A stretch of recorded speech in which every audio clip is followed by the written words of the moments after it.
नमस्कार. वेळकर ॲग्रोमध्ये आता आपण वेळकर फाउंडेशनच्या सहयोगाने एक कार्यशाळा घेतली होती, एक उन्हाळी कार्यशाळा. काहीतरी करायचं आहे असं या कार्यशाळेचं आपण नाव ठेवलं होतं आणि यामध्ये लिमिटेड सीट्स ठेवल्या होत्या, जेणेकरून जास्त गर्दी होणार नाही आणि चांगल्या क्वालिटीचे मार्गदर्शन आपण देऊ शकतो. या कार्यशाळेसाठी 20 विद्यार्थ्यांची आपण सिलेक्शन केलं होतं आणि या कार्यशाळेत वेगवेगळे उपक्रम राबवले आपण. विद्यार्थ्यांना काहीतरी मार्गदर्शन करायचा हा हेतू होता आणि नेमकं काय करायचं हे माहीत नव्हतं, म्हणून आपण या कार्यशाळेचं नाव काहीतरी करायचं हे ठेवलं होतं. आणि तसं आपण सोशल मीडियावरती आपले जे हँडल्स आहेत त्याच्यावरती एक मेसेज पुट ऑन केलेला होता, की लोकांनी त्यांच्या आयडिया आपल्यापर्यंत पोहोचाव्या, की आपण या समर वॅकेशनमध्ये मुलांना काय काय शिकवू शकतो किंवा या कार्यशाळेत आपण कोणते कोणते मार्गदर्शन देऊ शकतो. तर बऱ्याच जणांचे त्याच्यावरती रिवॉर्ड्स आले होते. बऱ्याच जणांनी पर्सनलीसुद्धा मेसेज केले, की त्यांच्या आयडियाज काय काय आहेत आणि आणि आपण कोणते कोणते उपक्रम इथे राबवू शकतो.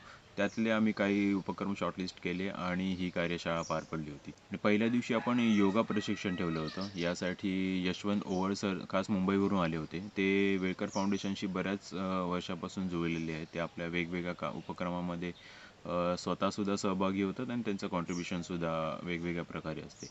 तर हे स्वतः योगा टीचर आहेत, हे जिम ट्रेनर आहेत, कराटे शिकवतात, मिक्स मार्शल आर्ट शिकवतात. असे वेगवेगळ्या गोष्टी ते शिकवतात आणि फिटनेसशी रिलेटेड असल्यामुळे त्यांना आपण योगा शिकवण्यासाठी या इथे बोलवलं होतं. त्यांनी पहिला दिवस होता आणि मुलं किती येणार किती नाही येणार एक्झॅक्टली माहीत नव्हती, पण जवळजवळ 20 स्टुडंट या इथे आले होते आणि त्यांनी योगाचं प्रशिक्षण उत्तम प्रकारे घेतलं. पहिल्यांदाच योगा शिकत असल्यामुळे यशवंत सरांनी सुद्धा आपल्या परीने लहान मुलांना कसं शिकवता येईल याप्रमाणे एक उत्तम मार्गदर्शन केलं. त्यांनी वेगवेगळी आसनं शिकवली, वेगवेगळे योगाचे प्रकार शिकवले आणि मुलांना म्हणजे बेसिक योगा ट्रेनिंग त्या दिवशी त्यांनी दिली. मुलांनीसुद्धा त्याचं एकदम उत्तम प्रकारे मार्गदर्शन घेतलं. पुढे रोज या योगा प्रकारांचा अभ्यास करतील अशी विद्यार्थ्यांनीसुद्धा ग्वाही दिली. त्यानंतर दुसरा दिवस आला. दुसऱ्या दिवशी आपण विद्यार्थ्यांना बुद्धिबळ या खेळाचं प्रशिक्षण दिलं. बुद्धिबळ काहीच स्टुडंटना थोडंफार बुद्धिबळ येत होतं खेळायला आणि बऱ्याचशा विद्यार्थ्यांना बुद्धिबळाचं काहीच माहीत नव्हतं. तर आपण एक बुद्धिबळाचं ट्रेनिंग दिलं इकडे. बुद्धिबळ कसं खेळतात, त्याचे रूल्स अँड रेग्युलेशन्स काय आहेत, त्याचा वापर आपल्या बुद्धिमत्तेवरती कसा होतो याचं एक ट्रेनिंग झालं तिथे. नॉर्मली विद्यार्थी काय करत असतात, रोज शाळा शिकतात, घरी अभ्यास करतात, तेवढ्यासाठीच त्यांचा जो मेंदूचा वापर होत असतो. बुद्धिबळ या खेळामुळे जे इनॲक्टिव्ह त्यांचा ब्रेन असतो तो सुद्धा ॲक्टिव्ह होतो. त्यामुळे आपण हा बुद्धिबळ खेळ निवडलेला. बऱ्याचशा विद्यार्थ्यांनी बुद्धिबळची खूप प्रॅक्टिस केली. दुसऱ्या दिवशी जरी आपण बुद्धिबळ शिकवायला स्टार्ट केलं असेल तरी बाकीचे जे दिवस होते तेव्हासुद्धा विद्यार्थी बुद्धिबळ आवडीने खेळत होते.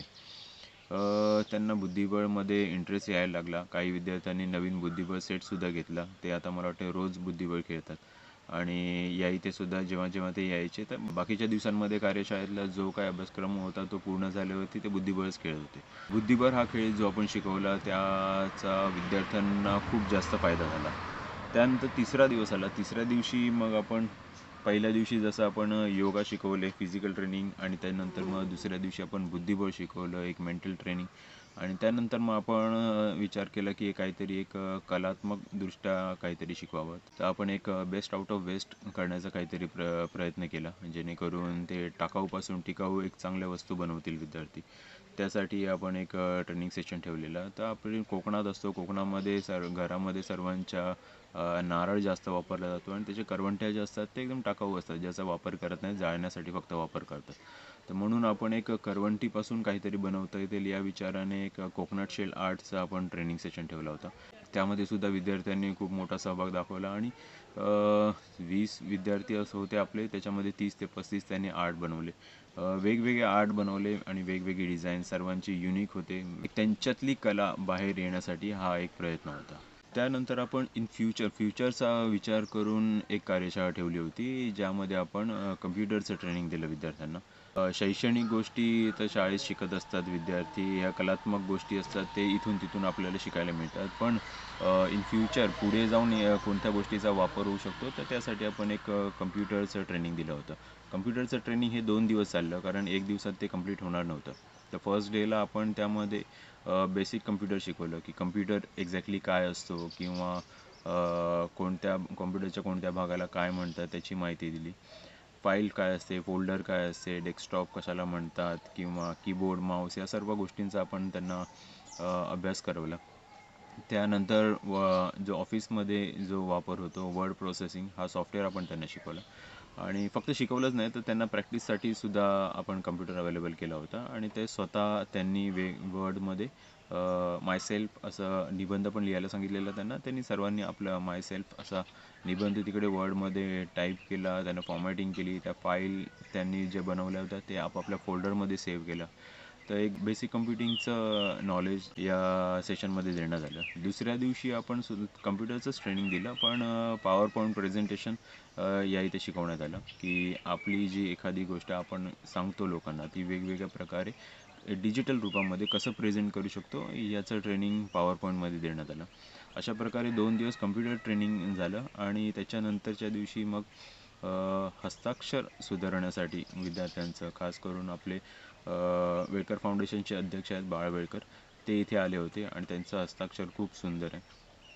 त्यामुळे त्यांनी एक ट्रेनिंग सेशन घेतला होता की विद्यार्थ्यांनी आपलं हस्ताक्षर कसं सुधारावं किंवा हस्ताक्षरचं महत्त्व काय, किंवा जे आपण लेटर्स लिहितो किंवा निबंध लिहितो तर त्याच्यामध्ये कुठे कुठे पॉज घ्यावा, कुठे पॅरेग्राफ सोडावा किंवा फुल स्टॉप कुठे असावा, कॉमा कुठे असावा, उद्गारवाचक चिन्ह कधी वापरतात, या सगळ्या बेसिक गोष्टी असतात ते शिकवल्या. त्यासोबत सुंदर हस्ताक्षर कसं काढावं त्याचं ट्रेनिंग वेळकर सरांनी दिलं. आणि त्या ट्रेनिंग देताना त्यांनी वेगवेगळे पेन्स यूज केलेले, जसं आपला व्हाईट बोर्ड होता त्याच्यावरती मार्करनी यूज करायचे, त्यानंतर त्यांच्या वहीने पेन यूज करायचे आणि एक कॅलिग्राफी शिकवण्यात आली. कॅलिग्राफीमध्ये वेगवेगळ्या प्रकारे आपण हस्ताक्षर सुंदररित्या काढू शकतो, त्यासाठी कटनी पेन वापरण्यात आले आणि पुढे सुद्धा ते सुंदर हस्ताक्षरचा अभ्यास करतील अशी त्यांनी ग्वाही दिली. त्यानंतर शेवटचा दिवस होता. शेवटच्या दिवशी सुद्धा आपल्याकडे काही जे ट्रेनर होते ते मुंबईवरून आले होते. तृप्ती पारसेकर, शमिका सातार्डेकर आणि तेजस्वी पारसेकर या तिघीजणी मुंबईवरून खास इथे आल्या होत्या आणि त्यांनी विद्यार्थ्यांना ट्रेनिंग दिली. तर त्यांनी आर्ट्स हा विषय घेतला होता. तर त्यामध्ये त्यांनी काचेवरती पेंटिंग कसं करावं ते शिकवलं. तृप्ती पारसेकर यांनी पेंटिंग म्हणजे ग्लास पेंटिंग शिकवलं आणि त्यासाठी आपल्याकडे बऱ्याचशा अनयूज बॉटल होत्या, त्या बॉटल यूज करून त्याच्यावरती कसं आर्ट करावं ते त्यांनी शिकवलं आणि प्लस मुलांकडून सुद्धा करून घेतलं.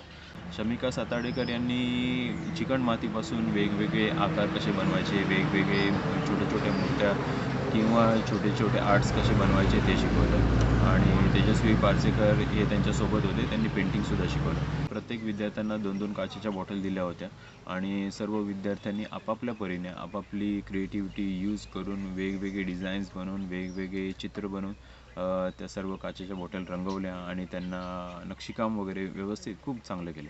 तर जवळजवळ या इथे 25 ते 30 बॉटल या विद्यार्थ्यांनी सर्वांनी डिझाईन केल्या.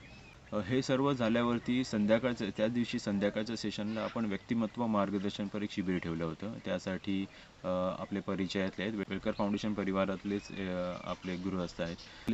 गराजलो रे गराजलो हे नाटक कोणी तुम्ही बघितलं असेल, हे मालवणी नाटक आहे. तर या नाटकाचे लेखक, दिग्दर्शक आणि कलाकार जे आहेत तेच सहदेव धरणे या इथे व्यक्तिमत्व मार्गदर्शन करण्यासाठी आले होते.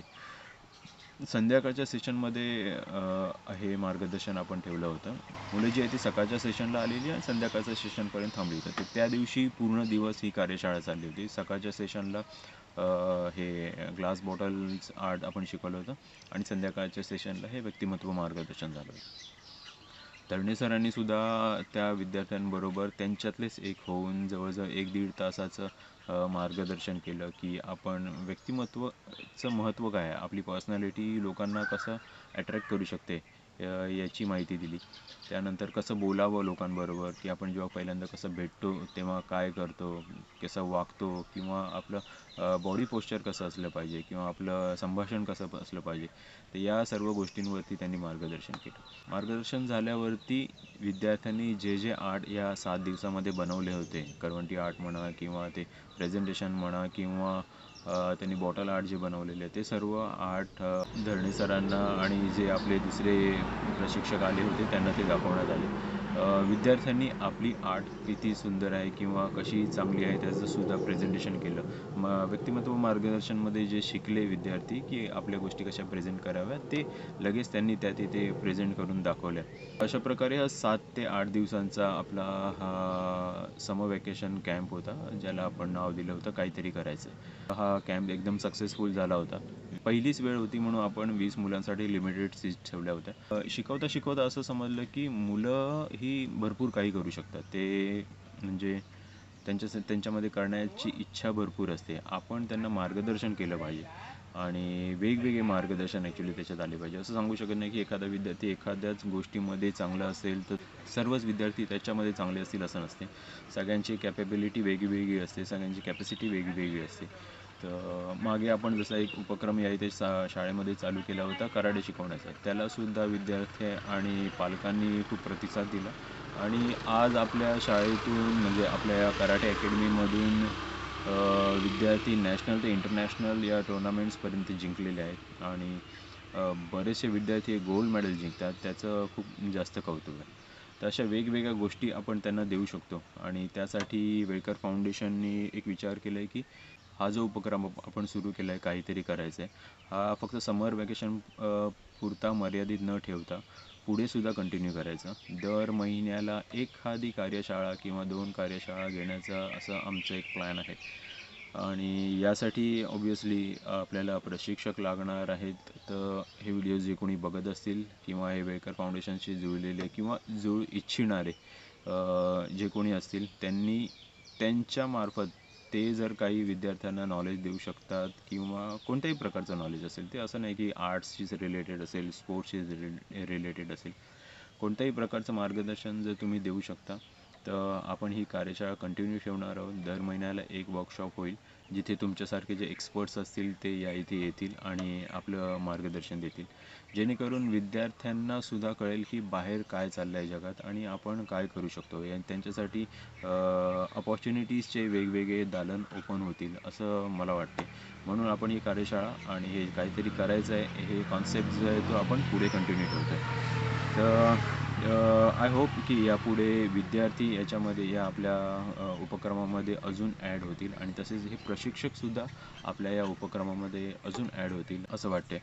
आणि जर तुमच्यामध्ये कोणती कला असेल किंवा कोणती गोष्ट शिकवण्याची काय असते, शिकवता शिकवता काय वाटते की आपण सुद्धा शिकत जे काही गोष्टी असतील, तुम्ही एखादी गोष्ट कधी सोडली असेल, बऱ्याच वेळा होते की आपल्याला बरेचसे आर्ट्स आपण शिकत असतो किंवा बरेचसे छंद असतात आपले, तर ते कुठे ना कुठे आपण सोडून देतो वेगवेगळ्या कारणांमुळे, की जॉब असेल किंवा नंतर मग लग्न संसारामध्ये माणूस रमून जातो किंवा वेगवेगळ्या रिस्पॉन्सिबिलिटी अंगावर येतात. त्यामुळे आपले जे आर्ट्स असतात ते आपण कुठे ना कुठे सोडून देतो.